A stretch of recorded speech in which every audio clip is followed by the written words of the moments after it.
Dear students, आज हम लोग मैट्रिक्स मेथड को यूज़ करके कुछ इंपॉर्टेंट वर्ड प्रॉब्लम्स को डिस्कस करने जा रहे हैं जो आपकी class 12th CBSE board examination में पूछी जाती है। Let us start with the first problem. देखते हैं फर्स्ट प्रॉब्लम क्या पूछ रही है हम लोगों को। First problem says the sum of 3 numbers is 6। ठीक है, 3 नंबर्स का सम जो है वो 6 है। If we multiply the third number by 2 and add the first number to the result we get 7। ये एक और कंडीशन हो गई। Okay, by adding second and third numbers to 3 times the first number we get 12। this is one more condition। now using matrices find the numbers। तो देखते हैं question number 1 को हम कैसे सॉल्व करते हैं। देखो स्टूडेंट्स, क्या दिया हुआ है, the sum of 3 numbers is 6। तो हम सबसे पहले 3 नंबर्स को कुछ एज्यूम करेंगे। मान लेंगे let the first number be x, let the second number be y and the third number be z। ऐसे 3 वेरिएबल्स यूज करके हम 3 नंबर्स को कोई नाम दे देंगे, x, y एंड z, जैसे मैंने यहाँ पर दिया हुआ है।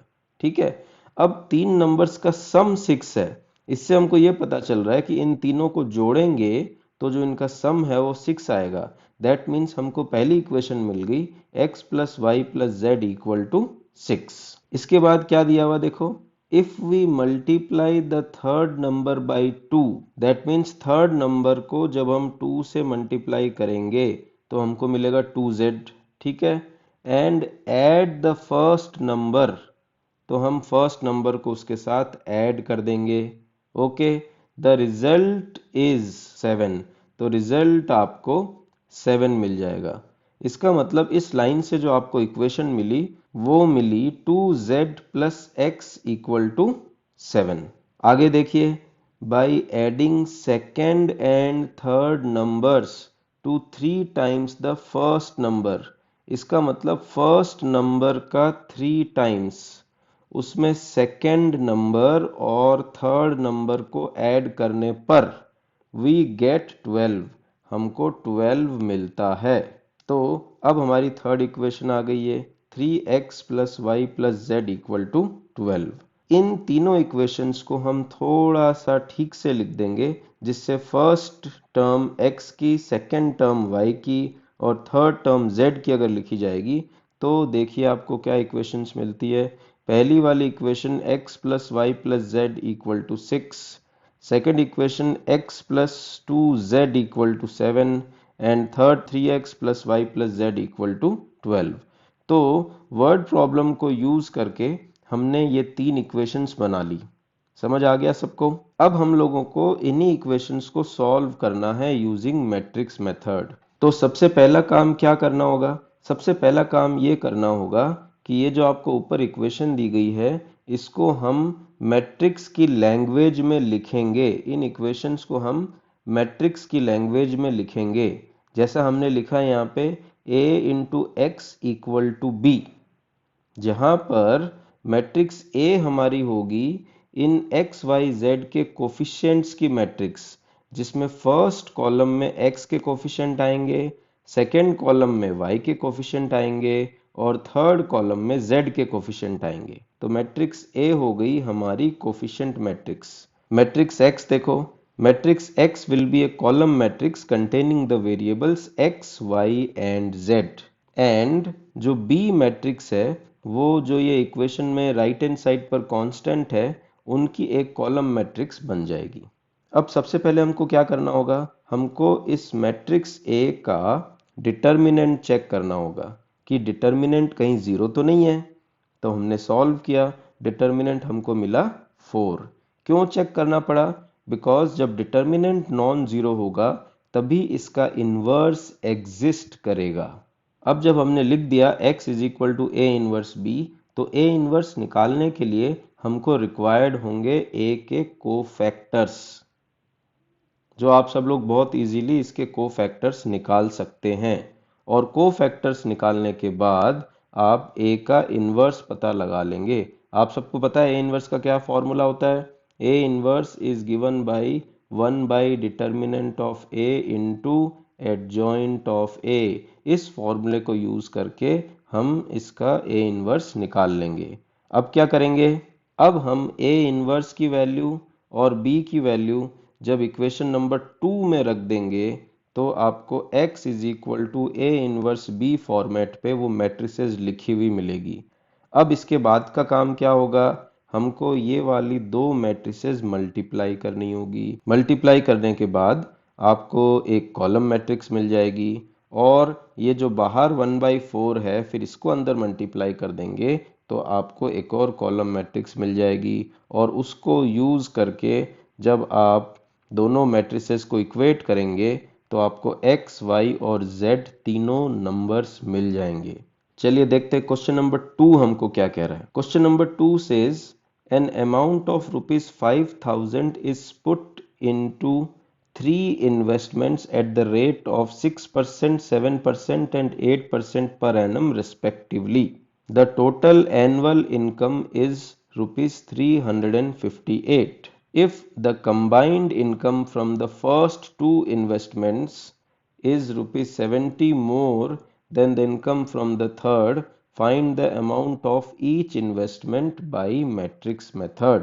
तो चलिए देखते हैं क्वेश्चन नंबर 2 को हम किस तरह से सॉल्व करते हैं। सबसे पहले तो आप ये देखिए 5000 को 3 जगह पर इन्वेस्ट करना है तो उन तीनों इन्वेस्टमेंट के अमाउंट को हम कुछ एज्यूम करेंगे और वो हमने कर लिया। Let the first investment be ₹x, let the second investment be ₹y and the third investment be ₹z। ये हमने एज्यूम कर लिया। तो अब फर्स्ट का क्या मतलब हुआ, इसका मतलब ये होगा जो फर्स्ट इन्वेस्टमेंट है वो 6% पे इन्वेस्ट किया जा रहा है, सेकेंड जो है वो 7% पे इन्वेस्ट किया जा रहा है और जो थर्ड है वो 8% रेट पर इन्वेस्ट किया जा रहा है। इस तरह से हमने फर्स्ट, सेकंड और थर्ड को एज्यूम कर लिया। ठीक है, अब देखो जो आपका ये ₹5,000 है वो इन तीनों का सम होगा x, y और z। तो हमारे पास पहली इक्वेशन आ जाएगी कि x plus y plus z is equal to 5,000 because 3 investment है और तीनों मिला के 5,000 बन रहे हैं। तो तीनों इन्वेस्टमेंट को यूज करके आप एक इक्वेशन बना सकते हैं that is given by x plus y plus z equal to 5,000। ठीक है, अब इसके बाद देखिए ₹x पर 6% रेट ऑफ इंटरेस्ट, ₹y पर 7% rate of interest and ₹z पर 8% रेट ऑफ इंटरेस्ट। ये इंटरेस्ट जो अमाउंट है वो 358 आपको दिया हुआ है। तो इन तीनों को यूज करके देखो हमको एक इक्वेशन मिलेगी जहां पर मैं आपको लेके जा रहा हूं। इधर फोकस करो आप इस इक्वेशन पर। 6% of x plus 7% of y plus 8% of z is equal to 358। और फिर जब आप इस इक्वेशन को सिंप्लीफाई करेंगे एलसीएम लेके तो आपको मिल जाएगा 6x plus 7y plus 8z equal to 35,800। ये हमारी इक्वेशन नंबर 2 हो गई। ठीक है, आगे क्या कहा जा रहा है, if the combined income of first 2 investments, पहले दो की combined income that means 6% of x and 7% of y, ये हुई पहले दो की कंबाइंड इनकम।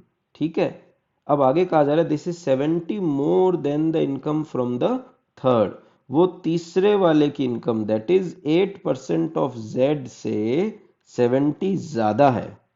तो हम उससे क्या इक्वेशन बना पाएंगे वो देखते हैं। पहले दो की इनकम का sum that is 6% of x and 7% of y, तो हमने ये लिख दिया, और इनका सम थर्ड की इनकम से 70 ज्यादा है तो हमने क्या किया, इन दोनों इनकम में से थर्ड इनकम को सब्ट्रैक्ट कर दिया तो क्या हमको 70 मिल जाएगा। और फिर जब हम एलसीएम ले लेंगे इसका तो हमको मिल जाएगा 6x plus 7y plus 8z equal to 7,000। ये हमको इक्वेशन नंबर 3 मिल गई। अब जब हमको तीन इक्वेशंस मिल गई है हम इसको मैट्रिक्स की लैंग्वेज में लिख देंगे that is a into x equal to b, where a is coefficient matrix, x is variable matrix and b जो राइट साइड में आपके इक्वेशंस में कांस्टेंट लिखे हुए हैं उनकी मैट्रिक्स। और आप बताओ क्या करेंगे। अब सबसे पहले हम लोग मैट्रिक्स A का डिटर्मिनेंट निकालेंगे। सोचो क्यों निकालेंगे, बिकॉज अगर determinant of a non zero हुआ तभी A इनवर्स एग्जिस्ट करेगा। तो हमने डिटर्मिनेंट ऑफ A निकाल लिया और A इनवर्स नॉन जीरो है, इसीलिए हम कह सकते हैं कि ए इनवर्स एग्जिस्ट कर रहा है। एंड इसके बाद हम फर्स्ट इक्वेशन की मदद से लिख सकते हैं कि x is equal to A inverse B. और ए इनवर्स के लिए क्या रिक्वायर्ड है? हमको रिक्वायर्ड है कोफैक्टर्स ऑफ ए। तो इस ए मैट्रिक्स को यूज करके आप इसके सारे कोफैक्टर्स निकाल सकते हैं और इस कोफैक्टर्स को और इस डिटर्मिनेंट को यूज करके आप ए इनवर्स पता लगा सकते हैं, राइट? और एक बार आपको ए इनवर्स मिल गया तो ए इनवर्स और बी ये दोनों वैल्यूज को रख करके इनको जब आप मल्टीप्लाई कर देंगे और इस -1/16 से इस मैट्रिक्स को मल्टीप्लाई कर देंगे तो आपको x, y और z की वैल्यूज मिल जाएगी। तो आफ्टर सॉल्विंग हमको कितना मिला कि पहले इन्वेस्टमेंट में ₹1000 इन्वेस्ट करने चाहिए, दूसरे इन्वेस्टमेंट में ₹2200 इन्वेस्ट करने चाहिए और तीसरे इन्वेस्टमेंट में ₹1800 इन्वेस्ट करने चाहिए। लेट अस सी थर्ड प्रॉब्लम क्या पूछ रही है हमको।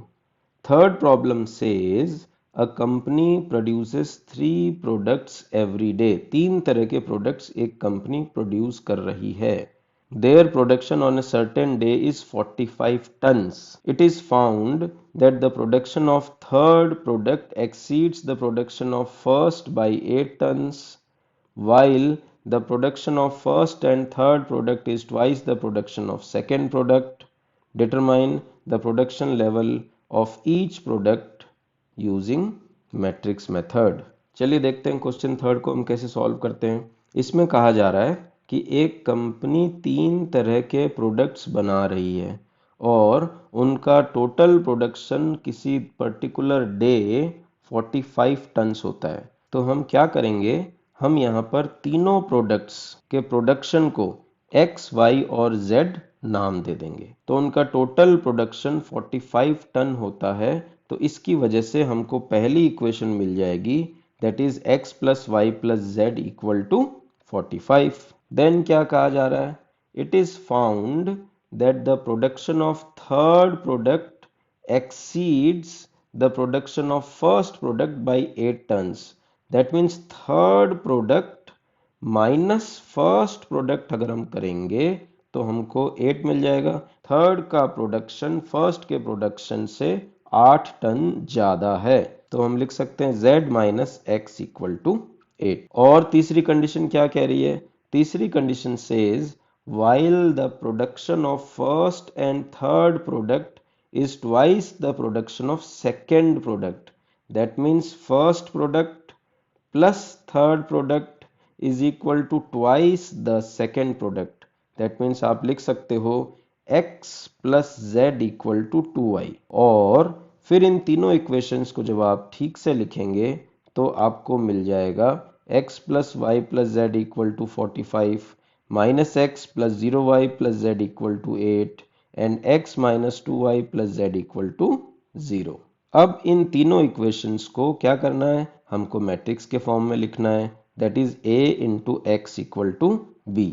यहाँ पर a into x equal to B में a क्या है, a is the coefficient matrix, x क्या है, x is the variable matrix and b क्या है, b जो आपके इक्वेशन में राइट साइड में कांस्टेंट होते हैं वो वाली मैट्रिक्स। ये लिखने के बाद सबसे पहला काम क्या होगा, सबसे पहला काम वही डिटर्मिनेंट ऑफ ए निकालना जो कि नॉन जीरो होना चाहिए। क्यों नॉन जीरो होना चाहिए, क्योंकि जब ये नॉन जीरो होगा तभी ए इनवर्स एग्जिस्ट करेगा। अब जब हमको पता चल गया है कि ए इनवर्स एग्जिस्ट करता है तो हम फर्स्ट इक्वेशन को x is equal to A inverse B के फॉर्म में लिख देंगे इस तरीके से।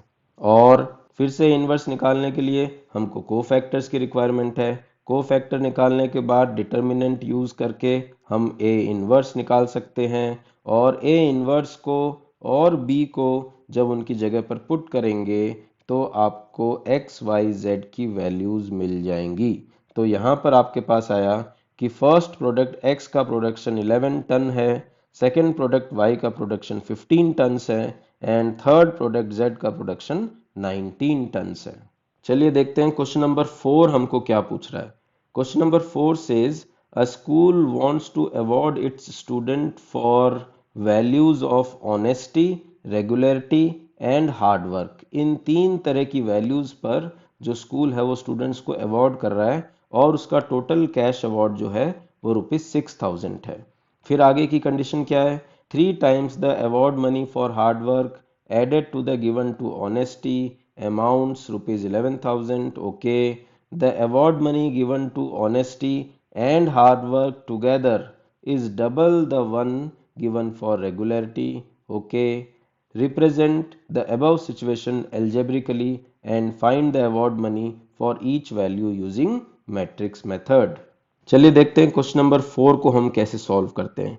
यहाँ पर ऑनेस्टी, रेगुलरिटी और हार्डवर्क के जो अमाउंट मनी है उनको हम x, y और z एज्यूम कर लेते हैं। अब सबसे पहला काम क्या है कि इनका टोटल अवार्ड मनी है वो है ₹6000। तो हमको पहली इक्वेशन एकदम डायरेक्ट मिल जाएगी, x + y + z = 6000। आगे क्या कहा जा रहा है? 3 times the award money for hard work, that means 3 times of z added to the given for honesty, that means उसको आप x के साथ ऐड करो, it amounts to ₹11,000। तो टोटल आपका 11,000 बन जाता है। that means आपको इक्वेशन मिली 3z + x = 11,000। नेक्स्ट देखो, the award money given to the honesty, honesty मतलब x, एंड हार्डवर्क मतलब z is double the one for regularity, regularity मतलब y, उसका 2y, because double the money given for regularity. That means आपको equation मिली x + z = 2y। अब जब आप इन तीनों इक्वेशंस को सिंप्लीफाई कर देंगे तो आपको मिलेगा x + y + z = 6000 as equation number 1, x + 0y + 3z = 11,000 as equation number 2, x - 2y + z = 0 as equation number 3। और एज यूजुअल फिर हम इन तीनों इक्वेशंस को मैट्रिक्स की लैंग्वेज में कन्वर्ट कर देंगे, जहां पर a का नाम होगा कोफिशिएंट मैट्रिक्स, x होगी हमारी वेरिएबल मैट्रिक्स और b होगी हमारी कांस्टेंट मैट्रिक्स। और सबसे पहले क्या काम करना है, फिर से याद आ गया सबको? डिटर्मिनेंट ऑफ a निकालना है और वो नॉन जीरो होना चाहिए, तभी a इनवर्स एग्जिस्ट करेगा। और एक बार जैसे हमको पता चल गया कि a इनवर्स एग्जिस्ट कर रहा है, हम इस फर्स्ट इक्वेशन को सेकेंड इक्वेशन में कन्वर्ट कर सकते हैं, that is x = a inverse b। फिर से a इनवर्स निकालने के लिए आपको कोफैक्टर्स पता लगाने हैं। कोफैक्टर्स पता लगा करके आप a इनवर्स पता लगा लेंगे, एंड a इनवर्स को और b को जब यहाँ पुट करके 1/6 से मल्टीप्लाई करेंगे तो आपको x, y, z की वैल्यूज मिल जाएगी। यहाँ पर हमको क्या पता चला कि award money for x is ₹500, for y is ₹2000 and for z is ₹3500। चलिए देखते हैं क्वेश्चन 5 हमको क्या पूछ रहा है। यहाँ पर कहा जा रहा है a resident welfare association RWA of a colony has 3 सब committees of total 12 members, 12 members की 3 सब कमिटीज है। उन 3 सब कमिटीज का नाम क्या है? First committee is adult education committee which looks after the literacy needs for adults. Okay, the second committee is health and cleanliness committee which looks after the health and cleanliness needs of the colony, and the third committee is safety committee which looks after the safety needs of the colony. अब आगे क्या कह रहे हैं? The number of members of the first committee is half the sum of the members of other two committees. Okay, and the number of members of the second subcommittee is the sum of the members of the other two subcommittees. ठीक है, reduce the information in the form of an algebraic statement and solve using matrices. तो अब देखिए हमारी equations कैसे निकल के आती है। सबसे पहले तो टोटल मेंबर्स 12 हैं, तो ये x + y + z = 12, पहली इक्वेशन तो आपकी सीधे सीधे आ गई एकदम। ठीक है, आगे क्या कहा जा रहा है? The number of members of the first committee ये रही x is half the sum of the members of the other two, वो other two के सम का हाफ हो जाएगी, तो आपको मिल जाएगा x is equal to half into y plus z. आगे क्या कहा जा रहा है, the number of members of the second sub committee आ गई आपकी y is the sum of the members of the other two committees कौन कौन सी है, x एंड z। तो आपके पास इक्वेशन क्या आ गई, y is equal to x plus z. और फिर जब आप इन तीनों इक्वेशंस को सिंप्लीफाई करेंगे तो आपको मिल जाएगा x plus y plus z equal to 12, 2x minus y minus z equal to 0, minus x plus y minus z equal to 0। फिर से इन इक्वेशंस को आप मैट्रिक्स इक्वेशन में कन्वर्ट करेंगे, जहां पर a हमारी हुई कोफिशिएंट मैट्रिक्स, x हो गई वेरिएबल मैट्रिक्स और b हो गई कांस्टेंट मैट्रिक्स। और सबसे पहले क्या रिक्वायर्ड है, डिटर्मिनेंट ऑफ a जो कि नॉन जीरो होना चाहिए, और जैसे ही वो नॉन जीरो होगा हम कह सकते हैं a इनवर्स एग्जिस्ट करेगा। और जैसे ही a इनवर्स एग्जिस्ट करेगा हम फर्स्ट इक्वेशन को सेकेंड इक्वेशन में कन्वर्ट कर सकते हैं, which is x is equal to a inverse b। फिर a इनवर्स के लिए आपने कोफैक्टर्स निकाले, कोफैक्टर्स और डिटर्मिनेंट को यूज करके हमने a इनवर्स पता लगा लिया, और a इनवर्स की वैल्यू b की वैल्यू जब आपने यहाँ पुट कर दी तो आपको x, y, z और तीनों मिल गए। दैट मीन्स फर्स्ट कमिटी के 4 मेंबर्स है, सेकेंड कमिटी के 6 मेंबर्स है और थर्ड कमिटी के 2 मेंबर्स है। चलिए स्टूडेंट्स, लेट अस सी प्रॉब्लम नंबर 6 क्या कह रही है हमको। इसमें कहा जा रहा है A, B and C are 3 friends. During lunch time, they went to buy 3 plates of chole bhature. आगे क्या कहा जा रहा है, each one has some amount but not equal to the price of per plate। इसका मतलब सबके पास कुछ ना कुछ पैसे हैं, बट एक प्लेट पूरी परचेज करने के इंडिविजुअली किसी के पास पैसे नहीं है। They decided to buy together, उन्होंने डिसाइड किया कि वो एक साथ परचेज करेंगे। ठीक है, the sum of all amounts is ₹90। That means इन तीनों के पास जो पैसे थे उनका सम 90 था। ओके, आगे देखते हैं। The sum of the money with A and C is added to the twice of the amount of B which results in ₹115। और क्या कंडीशन दी हुई है, A has the amount equal to the sum of the amounts of B and C। Now find the amount that each one has using the matrix method। चलिए देखते हैं question 6 का solution हम किस तरह से इवैल्यूएट करते हैं। सबसे पहले हमको क्या करना होगा कि जो तीनों के पास कुछ कुछ अमाउंट है उसको हम मान लेते हैं x, y एंड z। जैसे कि हमने यहाँ लिख दिया A had the amount ₹x, B had the amount ₹y and C had the amount ₹z। अब हमको ये दिया हुआ है कि तीनों के अमाउंट का सम जो है वो ₹90 हो रहा है। इसका मतलब x, y और z इनको जोड़ेंगे तो 90 हो जाना चाहिए। That is x plus y plus z is equal to 90। फिर क्या कहा जा रहा है, फिर ये कहा जा रहा है कि the sum of the money with A and C, that means A and C added to twice the amount of B, that is 2y। इसका मतलब x plus z plus 2y, और ये कहा जा रहा है इक्वल टू 115। सो हमने equal to 115 कर दिया, तो इससे हमको इक्वेशन मिली x plus z plus 2y is equal to 115। आगे क्या मिल रहा है, A has the amount equal to the sum of amounts of B and C। A का जो अमाउंट है वो B और C उनके अमाउंट के सम के बराबर है। इसका मतलब x is equal to y plus z, हमारे पास आ गई तीसरी इक्वेशन। अब जब हम तीनों इक्वेशन को सिंप्लीफाई करेंगे तो देखिए हमको क्या इक्वेशंस मिलती है। First equation x plus y plus z is equal to 90। Second equation x plus 2y plus z equal to 115। Third equation x minus y minus z is equal to 0। अब जब हमको ये तीन इक्वेशंस मिल गई तो हम इसको मैट्रिक्स इक्वेशन में कन्वर्ट कर देंगे, that is Ax equal to b, और जहां पर A हमारी coefficient matrix, x variable matrix और b जो है वो राइट साइड वाले कांस्टेंट मैट्रिक्स हो जाएगी। और फिर हम सबसे पहले पता लगाएंगे डिटर्मिनेंट ऑफ ए, जो कि नॉन जीरो आने पर ए इनवर्स एग्जिस्ट करेगा। और जैसे ही हमको पता चला दैट ए इनवर्स एग्जिस्ट्स, हम फर्स्ट इक्वेशन को सेकंड इक्वेशन में कन्वर्ट कर देंगे, that is x is equal to A inverse B.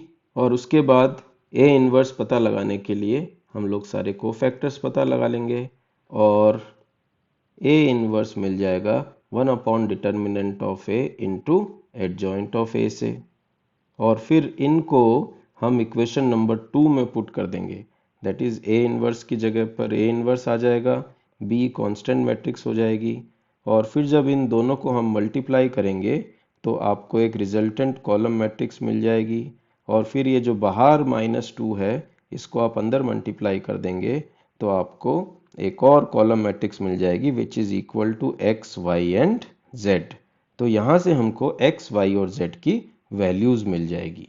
वो क्या है? x equal to 45, y is equal to 25 and z equal to 20। इसका मतलब a के पास ₹45 थे, b के पास ₹25 थे एंड c के पास ₹20 थे। So students, thank you for watching. अगर आपको ये वीडियो पसंद आया तो इसे लाइक करें, शेयर करें और मेरे चैनल को सब्सक्राइब करें।